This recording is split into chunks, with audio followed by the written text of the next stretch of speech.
Very good very good. আমার সাথে বলো তো কালেমা পারোনি? কালেমা তো এইভাবে।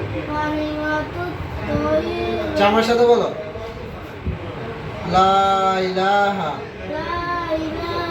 ইল্লাল্লাহু মুহাম্মাদুর রাসূলুল্লাহ সাল্লাল্লাহু আলাইহি ওয়াসাল্লাম। আজকে মেজবার ডিভাইস কসমেটিক পদ্ধতিতে সুন্নতের কাজ সম্পন্ন করলাম। মেজবার সাথে আপনি কে ছিলেন? আমাদের কি হলো? হ্যাঁ, আব্দুল্লাহ ভাই। হ্যাঁ, সম্পূর্ণ কাজটা আপনি নিজে দেখছেন? হ্যাঁ, কোনো ধরনের সমস্যা হয়েছে? সমস্যা হয় না। আচ্ছা মেজবার, তুমি কি ব্যথা পাইছো? হ্যাঁ, সূরা পড়তে পড়তে তোমার মুসলমানে হয়ে গেছে, তাই না? হ্যাঁ। আচ্ছা, তুমি কি খুশি?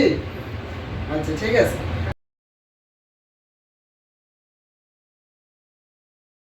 মাটি চলে যাও, ভিডিও করো, মাটি চলে যাও। Yeah, the fan, yeah.